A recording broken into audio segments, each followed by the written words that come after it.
ta femme te disait mais c'est fou parce que tu fais le commercial sans même y penser alors que tu n'avais jamais été comme ça avant. Ben oui, tout à fait, ouais, c'est vrai, mais parce que ça vient naturellement, parce que tu sais que comment dire, les produits que tu proposes vont aider les gens.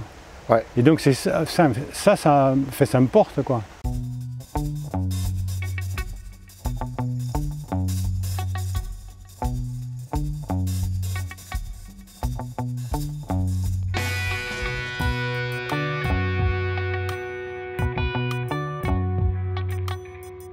Salut Pierre! Salut Thomas! Donc toi, tu es un nouvel aventurier du chanvre? Oui. Depuis un tout petit peu plus d'un an. Voilà, on a fait une culture, j'ai fait une culture l'année dernière, une première année. Et cette année, donc deuxième année. C'est ta deuxième culture qu'on voit derrière toi là? Voilà, c'est ça. En partie, en tout cas, ouais. Oui. Ok. Et en l'espace d'une année, donc tu as fait ta première récolte il y a un petit peu moins d'un an. Voilà, on a fait la récolte à partir de fin septembre, début octobre.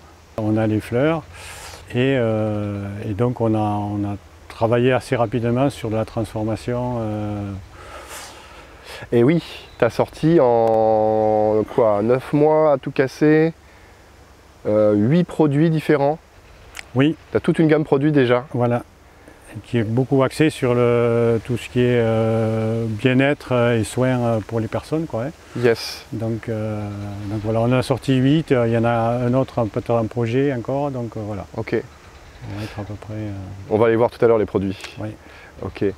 Donc ben, tu es agriculteur à la base, enfin éleveur, hein, c'est ça? Oui. Oui, ben, j'étais, pendant plusieurs dizaines d'années, j'étais éleveur de différents animaux, que ce soit des cochons, des canards, voilà. Donc aujourd'hui, il nous reste une dizaine d'hectares. Hein. Ouais. Une dizaine d'hectares où on fait culture classique ici dans la région du sud-ouest, c'est le maïs.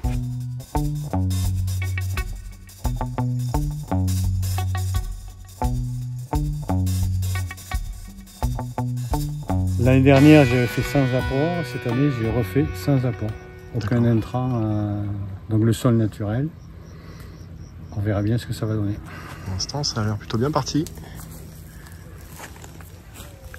En dehors de ce parcours-là, tu as un côté un peu atypique aussi, c'est que tu t'es aussi beaucoup formé sur le bien-être bien avant le chanvre, sur d'autres sujets bien-être, parce que c'est assez vaste. Hein.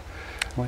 Mais on a déjà pu échanger un petit peu sur les énergies, les histoires de chamanisme, d'alignement personnel, de jeûne et de marche à pied, parce que tu es un grand marcheur sur les traces de Compostelle, entre autres. Oui, j'ai découvert il y a à peu près 25 ans tout ce qui est trait aux énergies, que ce soit détection des sources, la géobiologie, oui, voilà, donc je me suis formé en réflexologie plantaire il y a plus de 20 ans. Okay. Voilà, donc je pratique toujours, donc au niveau énergétique aussi. Bon, chamanisme, ben, je me suis ouvert au chamanisme et bon, je me suis mis à fabriquer des tambours, voilà, donc ouais. Voilà. Et donc c'est vrai que le chant, pour moi naturellement, le chanvre est arrivé dans une période de ma vie où ben, je sens que je peux encore apporter quelque chose aux gens au travers des produits issus de la transformation du chanvre. Ok. Voilà. Le chanvre est venu un peu comme une continuité de tout ce travail que tu avais commencé tout à fait. Je pense que personnel et bien-être. Tout à fait. Je pense que ça a été une continuité de mon parcours. Et donc aujourd'hui, ça devient ta production principale ou pas quand même? Non, pas tout de suite. Ouais, disons par rapport à la culture de maïs, non, c'est pas la. Mais de toute façon, derrière, on a la production, on a la transformation. Disons que si la commercialisation se passe bien, ça deviendra la culture principale. T'as un côté fonceur, mais t'es pas foufou quoi, non plus. Non. Par exemple, sur tes cosmétiques, t'as bien fait le truc réglementaire jusqu'au bout, à poser tes recettes avec ce qu'on appelle le DIP. Hein. Oui. Donc vraiment le truc totalement dans les règles. Parce que tu aimes bien que ce soit carré aussi. C'est-à-dire, moi je ne me voyais pas, même si la recette, bon, je la portais parce que je savais que tous les ingrédients pouvaient être intéressants. Ouais. Mais je voulais je voulais être clair, si tu veux, par rapport à la réglementation. C'est-à-dire que moi, je ne me voyais pas avoir un contrôle sur un marché et puis dire mais ton truc, il est pas clair. Bon. Ouais. Donc c'est pour ça qu'on a fait la démarche, on a entamé la démarche donc, avec une toxicologue qui nous a validé ce qu'on appelle le DIP, donc le fameux dossier information produit, par rapport à la formulation de notre bombe. Ok. Donc il nous l'a validé comme ça et aujourd'hui on est beaucoup plus moi je suis plus à l'aise pour vendre ce produit-là parce que je sais que je ne peux pas être pris en défaut. Et là tu as commencé à commercialiser il y a quelques mois à peine? Il y a à peine 2 mois quoi, ouais. sur un marché local ici sur la ville de Dax. Ouais.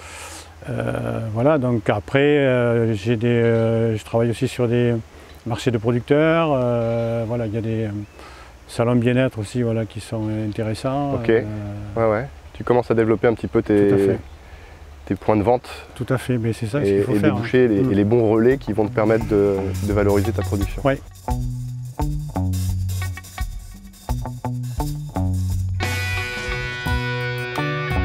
Il reste à développer un réseau de personnes. Voilà, bon, j'ai pas mal de collègues thérapeutes qui sont en cours d'essai de mes produits.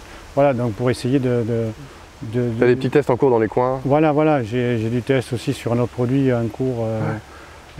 Oui, tu as d'autres produits en cours d'élaboration. En cours d'élaboration, ouais. On va pas en donner plus que ça pour l'instant. Voilà, tout à fait. Il faut laisser la surprise. Il y a une histoire à suivre. Tout à fait. Et comment tu te sens par rapport à tout ça aujourd'hui? Ben, je me sens bien. Ouais, déjà. Je me sens bien par rapport à ce que je fais. Disons que le fait d'être recentré dans dans ce qui nous plaît, ce qui nous apporte de l'énergie en fait, ben on se sent aussi porté par ce projet-là et pour apporter aussi quelque chose, enfin un service à des personnes en termes de soins, en termes de bien-être. On voit tellement, enfin moi dans ma pratique, je vois tellement de gens en souffrance aujourd'hui. Sur tout type de personnes. Donc bon, si on peut les aider, voilà, si je peux contribuer à les aider, ben voilà, ça aussi ça me porte au quotidien. Okay. Du coup, tu te sens plus utile quoi, et plus à ta place comme ça en fait. Ah ben c'est clair, plus à ma place, disons, dans ce que je fais autour du chanvre que dans ce que je faisais par rapport à l'élevage. Voilà. On a les retours de satisfaction et en fait ça continue à te porter.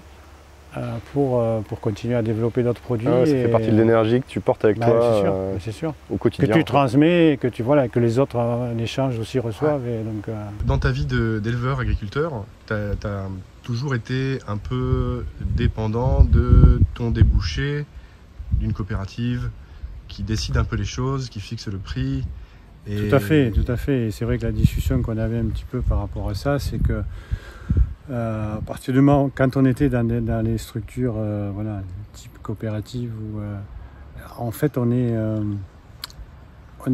quelque part tributaire, c'est eux qui décident les mises en place, c'est eux qui décident beaucoup de choses et en fait le fait de s'approprier la culture du champ, j'en discutais une fois avec Carmel, je disais mais là on est en train de reprendre du pouvoir nous-mêmes. C'est-à-dire de faire ce qu'on veut et de la manière dont on veut le faire. Donc, et ça, je crois que c'est important aussi dans la démarche, dans une démarche personnelle et autonome. C'est le côté entreprendre, choisir ses clients. Tout à fait. Et vraiment maîtriser le truc de bout en bout. Tout à fait. Je pense que c'est ça qui est important. Et aussi de récupérer l'essentiel de la marge. Oui, puisque bon, quand on est dans... Oui, bon, bref. C'est à peu près ça. Oui, c'est à peu près ça. Alors, j'ai une question ou deux que j'ai envie de te poser parce que tu t'es entré dans Chanvre Légal Pro il y a moins d'1 an. Oui. Tous tes plans étaient couchés, comme tu le disais, suite à un orage. Tout s'était un peu cassé la figure sur la parcelle. Et il a fallu rattraper tout ça. D'ailleurs, tu t'en es très très bien sorti. Mais comment tu t'es lancé quelques mois avant pour lancer ta production? Parce que tu avais beaucoup de plans déjà pour quelqu'un qui commence. En fait, c'est parti de... Un jour, c'est un ami qui vient me voir, il me dit « Tiens, t'as pas un bout de terrain pour faire du chanvre Moi, j'y connaissais rien, puis je dis pourquoi pas. Et en fait, on s'est renseigné avec Armelle, mon épouse, et donc on a vu le potentiel qu'on pouvait avoir avec le chanvre en termes, toujours par rapport au bien-être des gens. Ouais. Et donc on s'est lancé, et c'est vrai que la première année, moi j'étais un peu innocent et un peu, je suis un peu excessif par nature. Donc en fait, quand je démarre quelque chose, je le fais à fond, point barre. Donc c'est vrai que la première année, oui, on a commandé 1000 graines, voilà, Okay. sans savoir. Et tu as 900 plants qui sont partis dès la première année. Ouais, donc c'est vrai que j'ai appris tout au long de la première année, j'ai appris énormément de choses et j'étais passionné par cette plante. Et tu t'es retrouvé au bout d'un petit moment au milieu d'une forêt presque. Voilà, tout à fait, parce que j'avais planté serré, donc ouais. C'était vraiment la forêt. Et du coup, tu as décidé de rentrer dans Chanvre Légal Pro. Oui, mais c'était un peu avant je crois que c'était un peu avant l'orage. Je pense que ça devait être août-septembre. Ouais, moi, de mon souvenir, on s'était eu au téléphone et tu m'avais dit ouais, j'ai tous mes plants qui sont couchés, je sais pas comment faire. Ouais, peut-être que c'était en septembre, oui. Et tu étais rentré à peu près à ce moment-là. Ouais, peut-être. Et en fait, non, ça m'a énormément apporté, disons, en termes de conseils, d'échanges d'autres chanvriers qui avaient une expérience. Ouais. Donc derrière, après, on se sent soutenu dans les difficultés qu'on peut avoir ou dans les aides qu'ils peuvent nous apporter. Okay. Pour continuer à avancer et produire de la meilleure façon. Qu'est-ce que tu cherchais quand tu es rentré en fait? Je cherchais surtout au niveau des échanges avec les personnes. Ouais. Comment dire, avoir des échanges avec des personnes qui soient bienveillantes par rapport à quelqu'un, quelqu'un qui démarre et qui, voilà, qui peuvent apporter une aide. Okay. Voilà, c'était ça. Et tout le côté travail qui a été fait sur les différents types de formations qui font que voilà, on peut trouver des aides tout au long de l'année sur différents sujets qui nous posent problème, quoi. Ok. Il y a tous tes produits à l'heure actuelle à l'issue de ta première récolte. On peut dire, enfin, les mois qui ont suivi, tu as développé cette gamme produit. Déjà, il y en a 8 différents, ce qui est assez exceptionnel. Tu es allé assez vite là-dessus. Alors, il y a plein de choses. On a d'abord ici tes huiles sublinguales. Donc, on a une huile en macérat de CBD, donc à 3%. Ouais. Ensuite, on a une extraction CO2 donc, qui est dosée à pratiquement 9%. Ouais. Donc ensuite un baume que j'ai développé pour tout ce qui est douleur articulaire, musculaire. Voilà. Avec un très joli logo. L'accord au corps. Ok. Donc ensuite là, donc on a les produits qui sont en test sur les marchés. Je peux faire déguster ou faire essayer les produits. Ouais. Tu as une belle plaquette ici, l'esprit du chanvre. Avec pour votre bien-être. Et puis huile de CBD, tisane et baume. On est vraiment à 100% dans le bien-être avec ça, c'est top. Ok. Donc ensuite, on a développé récemment une gamme de savons, donc avec un savonnier local. Ça, c'est tes petits derniers. Voilà les petits derniers. Donc il y a 2 savons donc enrichis en CBD et également un savon shampoing au CBD. Ok. Donc là aussi, c'est pour tester, en tout cas les sentir avant de les acheter plutôt ici. Ok. Et ensuite, donc, la gamme infusion avec 2 infusions qu'on a développées en partenariat avec un herboriste. Donc avec une gamme, avec une infusion Bonjour qui est une infusion apaisante. Ouais. Et ensuite Joli Rêve qui est une infusion sédative, donc plutôt pour le soir. Voilà. Ok. On a eu tout un travail aussi de création de marque. Voilà, ça a été fait donc avec Armelle, mon épouse. Très joli logo d'ailleurs. Mes filles, ouais. Tu peux nous donner l'explication? Ben voilà, donc alors nous la marque qu'on a créée, ça s'appelle l'accord au corps. Donc en fait l'accord c'est la contraction de nos 2 noms, celui de mon épouse et le mien. Bon, c'est moi qui suis en avant, mais c'est un projet famille. Bon, j'ai une fille qui travaille sur sur tout ce qui est étiquetage, sur tout ce qui est conception, voilà. L'autre qui va travailler peut-être sur un projet de boutique, projet de boutique Instagram, ou, voilà. Donc il y a des choses qui... c'est vraiment un projet collectif et familial.